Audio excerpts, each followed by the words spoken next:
So, ఇప్పుడు ఎవరైనా business చేస్తూ ఉంటే, సో, ప్రమోషన్స్ చేయించుకుంటూ ఉంటారు. ఓకే. మీడియా వరకు ఓకే. సో, శాటిలైట్ ఛానల్ ఇదంతా ఓకే బానే ఉంటుంది. అండ్ ఇన్‌స్టా ఇన్‌ఫ్లుయెన్సర్స్ గూడా ప్రమోట్ చేసిన సిట్యుయేషన్ మనం అవును. చూసాం. బట్ కొన్ని యాప్స్ గురించి సెలబ్రిటీస్ కానివ్వండి, ఇన్‌స్టా ఇన్‌ఫ్లుయెన్సర్స్ కానివ్వండి, సో, బెట్టింగ్ యాప్స్ అని ప్రమోట్ చేశారు. సో, కేసెస్ అయ్యాయి. హ్మ్. సో, మనం చూసాం. సో, దాని గురించి మీరేం చెప్తారండి? తెలియక చేశారు చాలామంది. హ్మ్. తెలిసిన వాళ్ళు జాగ్రత్తగా పోలీసుల నుంచి ఎలా తప్పించుకోవాలో తెలుసుకొని చేసుకుంటున్నారు. అంటే పక్క రాష్ట్రాల్లో లీగల్ కాబట్టి నేను అక్కడ చేశానని, హ్మ్. లేకపోతే ఇది లీగల్ బెట్టింగ్ యాప్ అని ఇలా ఏదో రకరకాలు చెప్పుకుంటూ వాళ్ళు పబ్బం గడుపుకుంటున్నారు.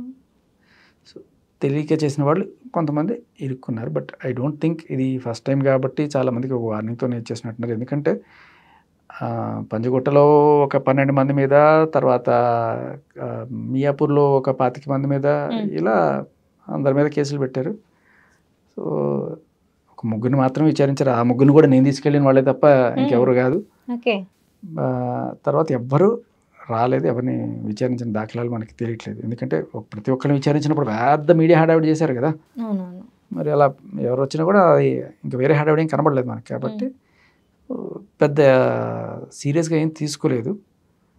కాకపోతే ఆ తర్వాత కూడా ఎవరు డేర్ చేయలేదు. ఇది ఆ కేసెస్ అయిన తర్వాత ఏ సెలబ్రిటీ ఆర్ ఇన్స్టాగ్రామ్ ఇన్ఫ్లుయెన్సర్ కూడా బెట్టింగ్ యాప్కి సంబంధించి ప్రమోషన్ చేయలేదు నాకు తెలిసి. ఇప్పుడు అది పక్కన పెడితే బెట్టింగ్ యాప్స్ ప్రమోట్ చేసేవాళ్ళని పక్కన పెడితే బెట్టింగ్ యాప్స్ ఆడేవాళ్ళు ఆడిచ్చేవాళ్ళు వీళ్ళ మధ్యలో వీళ్ళిద్దరి సంగతి ఏంటి అంటే వీళ్ళ మీద కూడా కొన్ని కేసులు పెట్టారు పోలీసులు. ఏదో చోటా మోటా చిల్లర కేసులు ఏదో పెట్టారు. దీనివల్ల కొంత అవేర్నెస్ అయితే వచ్చింది ఆడకూడదని. కానీ నిన్నో మొన్న ఒక ఆవిడ పాపం వివాహిత స్త్రీ ₹1,00,000 2,00,000 పోగొట్టుకుని ఆత్మహత్య చేసుకుని చచ్చిపోయింది. ఇంట్లో తెలిస్తే ఏమవుతుందని చెప్పి. బెట్టింగ్ యాప్స్ వల్ల పోయిన మరొక ప్రాణం. కానీ ఇక్కడ బెట్టింగ్ యాప్స్ని తప్పు పట్టడం కన్నా నేను ఆవిడనే తప్పు పడతాను. ఏమా నువ్వు చిన్నపిల్లవు కాదు, 18 ఏళ్ళు కాదు, 25 ఏళ్ళు వచ్చినాయి, ఏదేంటో తెలుసు, వాడు చెప్పాడనో వీడు చెప్పాడనో లేకపోతే ఆ దురాశ 10,000 పెట్టి 50,000 సంపాదించవచ్చు కాదు కదా. నీకు సంపాదించాలంటే కష్టపడి సంపాదించుకో. ఈ బెట్టింగ్ యాప్ ప్రమోట్ చేసిన వాళ్ళు అసలు గేమ్స్ అవి ఆడతారో లేదో తెలియదు కానీ బెట్టింగ్స్కి సంబంధించి సో అది చూసి ప్రజలు మోసపోవడం ఇది ఎక్కువ జరుగుతుంది. అది అయిపోయిందమ్మా, ఆ ఎపిసోడ్ అయిపోయింది. ఎందుకంటే గత 3-4 నెలల నుంచి ఈ ప్రమోషన్ ఏం జరగట్లా. అవును, విచారించారు అని ఇది ఎప్పుడైతే వచ్చిందో ఏం జరగట్లేదు. ఇంత జరిగిన తర్వాత ఇది వాళ్ళకి తెలియకుండా ఉంటుందా? ఎందుకంటే ఈ సెలబ్రిటీస్ ఎవరైతే ఈ కేసులో ఇరుక్కున్నారో వాళ్ళందరూ కూడా తర్వాత వీడియోలు పోస్ట్ చేశారు. దయచేసి ఆడకండి, ఆడించకండి అని చెప్పి ప్రతి ఒక్కళ్ళు ఏ సెలబ్రిటీస్ అయితే వీళ్ళు నమ్మారో ఆ సెలబ్రిటీస్ అందరూ ఈ పోస్ట్ చేసిన తర్వాత కూడా వీళ్ళు ఆడి చచ్చిపోయారంటే నిన్నగాక ముందు చచ్చిపోయింది వీడు. దానికి ఎవరంటారు?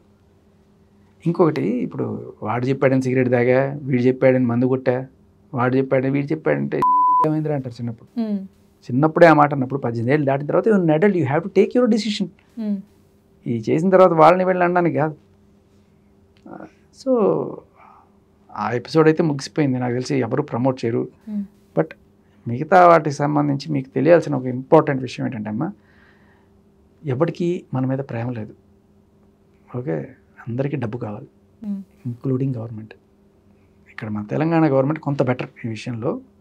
మనుషులు చచ్చిపోతున్నారని ఆలోచించి ఇక్కడ యాప్స్ని బ్యాన్ చేశారు. బట్ సెంట్రల్ గవర్నమెంట్లో మొన్న ఒక స్టేట్మెంట్ చూసానమ్మా, లాస్ట్ ఇయర్ 7,000 కోట్లు వచ్చాయట బెట్టింగ్ యాప్స్ నుంచి వచ్చిన ట్యాక్స్. ఈసారి దాన్ని 14,000 కోట్లు చేయాలని చెప్పి టార్గెట్లు ఇచ్చారట.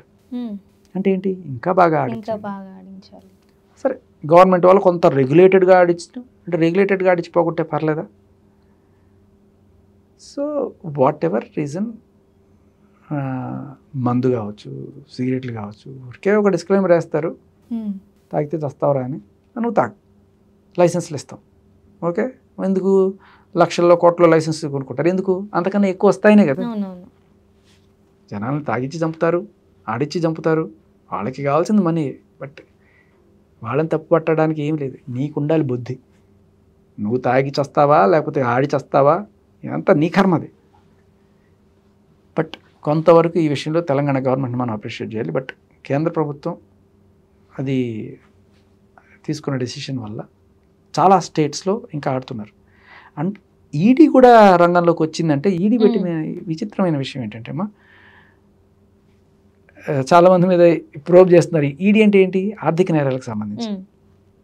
వీళ్ళు కొంతమంది ప్రమోటర్స్ ఎవరైతే ప్రమోట్ చేశారో సెలబ్రిటీస్, వాళ్ళు ఎంత లక్షలు కోట్లు తీసుకొని ఉంటారు. తీసుకున్నప్పుడు నువ్వు నాకు ట్యాక్స్ కట్టాలి కదా, ఆ ట్యాక్స్ ఎందుకు కట్టలేదు రాయ్ అని చెప్పి కేసు తప్ప ఎందుకు ప్రమోట్ చేసావు అనేది కాదు. ఓకే, నువ్వు చెయ్యి, ₹1 కాబట్టి 10 కోట్లు తీసుకున్నా, నాకు 3 కోట్లు ఇచ్చేయి, ఇంకా ప్రమోట్ చేయి, ఇంకా ఆడిచ్చు, ఇంకా చంపేయి. అదే ప్రేమ.